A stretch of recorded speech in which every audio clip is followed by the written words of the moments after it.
मैं नितिन और आप सुन रहे हैं दास्तान एक खौफ माँ की ममता के आगे तो भगवान भी सर झुकाता है। एक माँ अपने बच्चे के लिए कुछ भी कर सकती है, चाहे वो इस दुनिया में हो या न। कुछ ऐसा ही हुआ आज की हमारी इस कहानी में, तो चलिए सुनते हैं। मेरा नाम हरेंद्र है। यह डरावनी कहानी मेरे एक दोस्त की है। मेरा दोस्त जब 14 साल का था तब उसकी माँ की डेथ हो गई। पिताजी भी शराबी थे, थोड़े टाइम बाद वो भी मर गए। अब मेरा दोस्त उनके मामा मामी के साथ रहता था। इस वक्त 24 साल का हो चुका है। मामा के दोनों लड़कों की शादी हो चुकी है। अब ठीक उनकी बड़ी वाली बहू मेरे दोस्त से बहुत चिढ़ती थी। हालांकि मेरे दोस्त को मामा मामी अच्छे से रखते थे, पर बड़ी भाभी बहुत ज्यादा चिढ़ती थी। एक बार भाभी ने मेरे दोस्त पर गलत इल्जाम लगाया। उसने कहा कि इसने मेरे साथ गलत हरकत करने की कोशिश की है, और जबकि मेरे दोस्त ने कुछ भी नहीं किया था। यह सब उसको घर से बाहर निकालने की चाल थी, और हुआ भी कुछ ऐसा ही। मामा मामी ने उसको घर से बाहर निकाल दिया। साथ ही एक बात और आपको बता दूं, मेरे दोस्त को बचपन से ही लगता था, उसको यह एहसास होता था कि शायद कोई ना कोई उसकी हिफाजत करता है।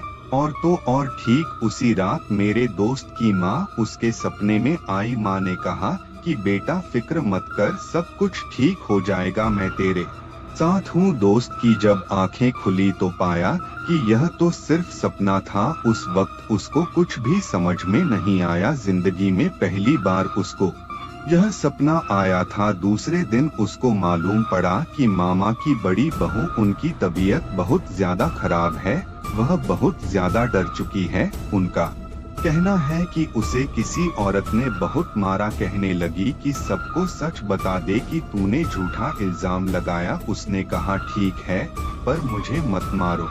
फिर दूसरे दिन उसने सबको सच बता दिया। मेरे दोस्त के मामा मामी बहुत शर्मिंदा थे। बोले बेटा हमको माफ कर देना। मेरे दोस्त का दिल साफ था, उसने माफ कर दिया। मामा मामी ने कहा कि बेटा चलो वापस घर चलते हैं, लेकिन मेरे दोस्त ने साफ साफ मना कर दिया। उसने कहा कि मैं अब उस घर में नहीं रहूंगा। उसने दूसरी जगह पर घर ले लिया।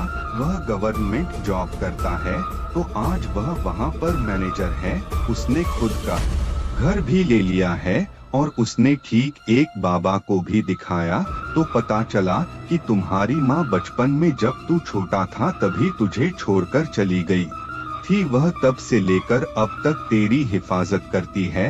जब कभी भी तेरे साथ कोई बुरा होगा तो वह उसको नहीं छोड़ेगी। यह सारी बातें सुनने के बाद मेरे दोस्त की आंखों में आंसू आ गए। आज उसे पता चला कि वह जो भी एहसास करता था शायद वह उसकी माँ ही है। माँ उसे कहीं दिखाई नहीं देती, लेकिन वह उसे महसूस कर पाता है। यह सारी की सारी बातें मेरे दोस्त ने खुद मुझे बताई थी। कहता है कि माँ का प्यार है जो मरने के बाद भी बच्चों की रक्षा करता है। इसे हम एक तरह से पूर्वज भी कहते हैं।